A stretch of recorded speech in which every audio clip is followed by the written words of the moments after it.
नमस्कार सभी को, राम राम। एक चेयर से दीजिए, एक चेयर और दीजिए।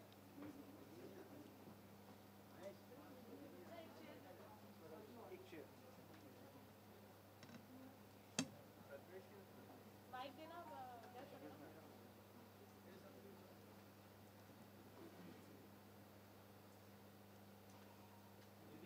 तो शुरू करें। नहीं, सुनील जी भी कह रहे हैं ना बैठे। चलिए, एक पहले शेयर दे दीजिए स्टेज पे। कोई बात नहीं, सुधीर जी यहाँ पे खड़े हो जाइए। हाँ।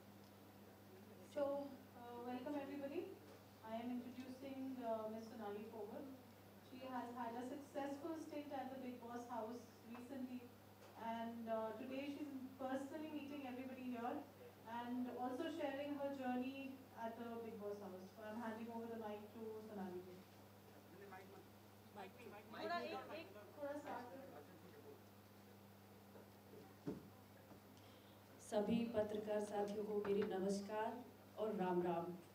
बहुत खुशी हो रही है आप सभी से मिलके, और बिग बॉस के घर में जो 33 दिन का मेरा सफ़र रहा उसके बारे में मैं आज खुलकर आप लोगों से बात करने वाली हूँ। बड़ी इच्छा थी, जो चीज़ें मैं वहाँ प्रेस कॉन्फ्रेंस के दौरान जो घर में हुई थी वहाँ नहीं बता पाई, उन चीज़ों का जिक्र मैं यहाँ करने वाली हूँ।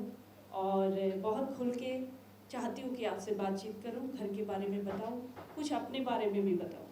तो हम लोग शुरू करते हैं। सोनाली जी, आपको वो लाइट चल दिख रही है वहाँ ठीक सामने देखना, सवाल लेफ्ट राइट से आ जाएंगे। तो सबसे पहले ये सवाल सोनाली जी कि क्या वो घर प्रेस कॉन्फ्रेंस में वहाँ या घर के अंदर ऐसी कौन कौन सी बातें थी जो आपने खुलकर नहीं बता पाई, एंड आज यहाँ पर अगर आप प्रेस के सामने अगर आप ब्रीफ कर सकें। जी जी, पहले मैं 1 मिनट में अपना इंट्रोडक्शन देना चाहूँगी। मैं हरियाणा के एक छोटे से गांव में मेरा जन्म हुआ और बहुत छोटी उम्र में 17 साल में मेरी शादी हो गई थी। और शादी के बाद जो परिवार मुझे मिला, बहुत अच्छा परिवार मिला। उन्होंने मुझे आगे बढ़ाया। जब मैंने इच्छा जाहिर की कि मैं समाज सेवा के क्षेत्र से जुड़ना चाहती हूँ और एक्टिंग लाइन में भी जाना चाहती हूँ, तो मेरे हस्बैंड ने, मेरी मदर इन लॉ ने मुझे बहुत सपोर्ट किया। हालांकि कुछ सालों तक घर से परमिशन नहीं मिली, क्योंकि हरियाणा में कुछ परिवार ऐसे होते हैं कि घर की बहू बेटियों को बाहर नहीं जाने का अवसर देते। लेकिन मेरे कुछ साल तक मनाने के बाद मुझे वो अवसर मिला और मैं पिछले 12 साल से एक्टिव पॉलिटिक्स में हूँ और भारतीय जनता पार्टी में नेशनल स्तर पे मैंने कई पदों पे रह के पार्टी के लिए काम किया है, जिम्मेदारियां निभाई हैं। और उसी के चलते मैं आज हरियाणा में वाइस प्रेसिडेंट हूँ महिला मोर्चा। और मैंने हरियाणा की हॉट सीट जो कि सीएम जहाँ से 3 बार रहे भजन लाल जी, उनके बेटे के सामने 2019 में अभी चुनाव लड़ा और पहली बार भारतीय जनता पार्टी के इतिहास में सबसे ज़्यादा 35,000 की संख्या में वोट प्राप्त किए।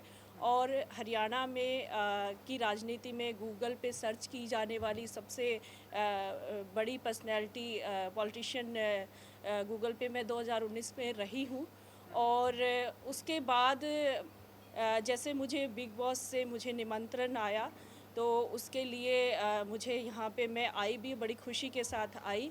तो पीछे का जो मेरा सफ़र था, कुछ राजनीति के साथ साथ मैंने एक्टिंग लाइन में भी काम किया। जैसे मैं दूरदर्शन हरियाणा में 3 साल के लिए एंकर रही, एक हिंदी कार्यक्रम की, और मैंने 3 फिल्में भी की हैं, जिसमें एक फ़िल्म जिमी शेरगिल के अपोजिट मैंने काम किया, दूसरी में मैंने रवि किशन के, और एक हरियाणवी फिल्म छोरियां छोरों से कम नहीं होती में सतीश कौशिक जी के डायरेक्शन में मैंने काम किया। और जी टीवी के 2 शो भी किए मैंने, अम्मा और टशने इश्क में थोड़ा काम किया। तो ये सब चीज़ें साथ साथ मेरा एक्टिंग करियर भी चल रहा था और राजनीति भी चल रही थी, वो आज भी कंटिन्यू है, दोनों चीज़ें साथ चलती हैं। और कुछ लोगों को गलतफहमी होती है कि मैं टिकटॉक से राजनीति में आ गई, कि मैं टिकटॉक स्टार रही तो राजनीति में मुझे बीजेपी ने टिकट दिया, जबकि ऐसा नहीं है। टिकटॉक एक एंटरटेनमेंट का हिस्सा था, जो मैं मेरे मन की जो इच्छाएं थी, गाना गाने का शौक़ रखती हूँ, डांस करने का शौक़ रखती हूँ, वो टिकटॉक के माध्यम से मैंने अपने आप को वहाँ पे दिखाने के लिए या अपने आप को एंजॉय करने के लिए वो सब चीज़ें की। और अब जब बिग बॉस के घर में मुझे जाने का अवसर मिला तो मुझे जो जीवन में पहले कभी एक्सपीरियंस नहीं रहा वो चीज़ें मैंने वहाँ दिखाई भी दी और मुझे कुछ सीखने को भी मिला। और मुझे लगता है कहीं ना कहीं मुझे एक मजबूती भी मिली शो में जाने से। और शो के बारे में अलग अलग तरह की अफवाहें हमने सुनी थी कि पहले से प्लान होता है, कुछ चीज़ें ऐसी होती हैं, लेकिन ऐसा कुछ नहीं है। क्योंकि मैं थोड़ा सा अलग दुनिया से आई हूँ, क्योंकि यहाँ एंटरटेनमेंट जगत के लोग हैं वो तो वाकिफ़ हैं इन चीज़ों से, लेकिन हमारे जैसे लोगों को ये चीज़ें मालूम नहीं थी। हम विश्वास करते थे कि शो में ऐसा होता है कि किसी को ज़्यादा तवज्जो दी जाती है या किसी के लिए ऐसा कुछ किया जाता है। तो मुझे नहीं लगता ये चीज़ें हैं, क्योंकि शो में सब एक बराबर हैं और वहाँ पे सिर्फ आपको घर के अंदर ले जाके छोड़ दिया जाता है, बाकी आपको ही करना होता है कुछ। और जैसे कि आपका पहला सवाल मेरे से ये है कि जब प्रेस के दौरान वहाँ पे मैं खुल के नहीं बता पाई वो जो चीज़ें हैं वो मैं आपसे शेयर करना चाहूँगी। उस दिन एक टास्क मिला था कि न्यूज़पेपर में जो पर्सनैलिटी सबसे ज़्यादा वहाँ पे पॉपुलर है बाहर के लोगों के बीच में कौन होगा। तो वहाँ पे डिस्कशन जो हुआ उसमें सबसे पहले रुबीना जी हर टास्क की फ़ाइल पढ़ती है, जैसे उनको काम दिया जाता है, सब लोग उनको मानते भी कि हाँ चलो अच्छा पढ़ती, हिंदी और इंग्लिश उनकी काफ़ी अच्छी है, तो उस वजह से उनको टास्क फ़ाइल पढ़ने को दी जाती है। तो उस समय जैसे मेरा ज़िक्र आया 5 नंबर पे। 5 नंबर पे राखी ने कहा कि दीदी को होना चाहिए। आपको क्या लगता है कि वो हमारे फील्ड से नहीं है, तो वो क्या उनकी चर्चा नहीं हो रही होगी, या उनकी चर्चा तो इस विषय भी हो रही होगी कि एक पॉलिटिशियन है और बिग बॉस के घर में एंटर किया है, तो इसी से वो सुर्खियों में आई होंगी। तो उनको 5 नंबर से मेरे से पहले मेरे ख्याल से रहना चाहिए। उसके बाद राहुल और अली ने मुझे सपोर्ट किया इसमें, लेकिन रुबीना जी के द्वारा इसको इग्नोर कर दिया गया। उन्होंने कहा नहीं, हम नहीं मानते इनकी चर्चा हो रही होगी, क्योंकि ये बहुत लास्ट में आई हैं और बाकी लोगों की ज़्यादा चर्चाएं रही होंगी, क्योंकि 4 महीने से सब चल रहा है। तो वहाँ पे मैं ज़्यादा कुछ मैंने बोला नहीं। मुझे लगा कि चलिए ठीक है, ये लोग ज़्यादा पॉपुलर हैं तो इनकी तस्वीरें यहाँ पे लगनी चाहिए, उसको छोड़ दिया गया।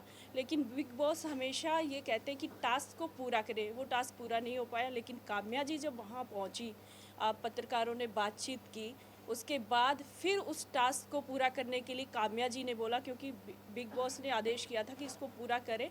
9 लोगों की तस्वीरें थी, 10वां सिर्फ मैं बची थी। तो मेरा फ़ोटो कहाँ लगना चाहिए, काम्या जी ने ये कहा।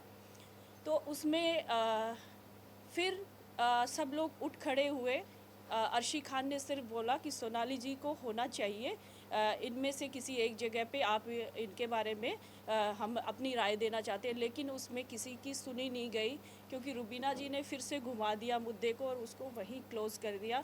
तो मेरा ये सोचना है कि काम्या जी को उस बात पे ज़ोर देना चाहिए था कि इस टास्क को जब मुझे दिया गया है ये कार्यक्रम, तो इस टास्क को मैं पूरा करूं। तो वहाँ पे थोड़ा सा मुझे इग्नोर किया गया। और दूसरा, मुझसे सवाल पूछे गए, उसमें 3 सवाल थे, शायद खाना फेंकने वाली बात है एक, और उसमें मुझे क्लियर नहीं करने दिया गया, जिसमें रुबीना जी, अर्शी खान ये लोग पीछे से बोलने लगे।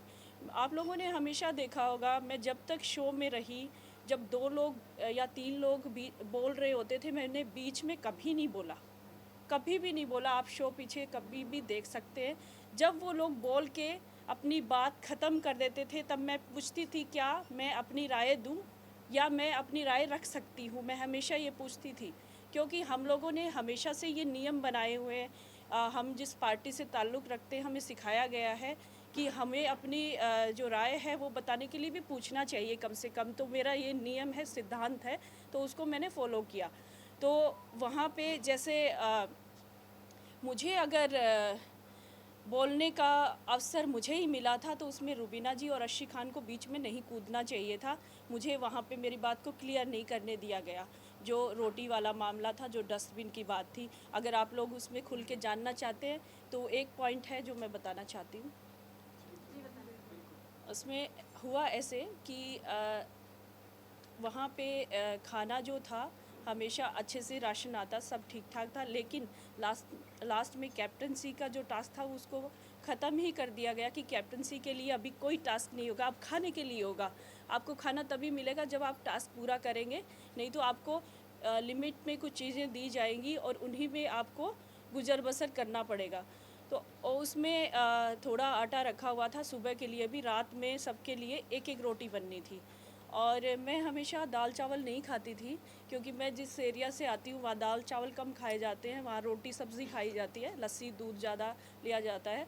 तो वो मैंने कहा कि मैं दोपहर को एक रोटी खाई थी तो मुझे भूख लगी है, मैं बना लेती हूँ। मैंने अली, राहुल और इन लोगों से, जो मेरे दोस्त थे, मैंने कहा, तो उन लोगों ने कहा बना लो, आप खा लो, कोई बात नहीं। क्योंकि वहाँ पे हर कोई पहले जैसे अर्शी खान रात में सबके सोने के बाद अपना खाना बनाती थी, विकास भी अलग से अपना खाना हमेशा अलग से बनाता है। और मुझे लगा कि मुझे भी जिसकी ड्यूटी है, कोई बात नहीं, एक रोटी मैं अपनी बना लूँगी। तो उसमें मैंने उस दिन रोटी बनाई, और जैसे ही अर्शी खान की ड्यूटी थी रात में डिनर बनाने की, उसने मुझे रोटी बनाते हुए जैसे ही देखा तो वो बहुत ज़्यादा तिल मिला गई और मेरे ऊपर चढ़ गई पूरी तरह से, कि मुझे मतलब ऐसा फ़ील हुआ कि ये लड़की मुझे दोस्त मानती है, मैं इसको दोस्त मानती हूँ, एक बेड पे सोते हैं। तो इसने मेरे साथ मुझे हर्ट किया, इसने एक रोटी के लिए। तो दुख होना स्टार्ट हो गया था मुझे, क्योंकि जो भी बंदा या जो इंसान हम रेगुलर लाइफ में देखते हैं, कोई किसी से जुड़ता है, अगर मुझे पानी चाहिए अगर कोई इंसान किसी के साथ जुड़ा है, अगर वो भावुक है, अगर वो अच्छा इंसान है, तो उसके आंसू ज़रूर निकलते हैं। अगर किसी के लिए दिल में दर्द नहीं होता, सम्मान नहीं होता, तो वो नहीं रोता कभी भी। जो कठोर होता है वो कभी नहीं रोता। तो मैं खाना खाते खाते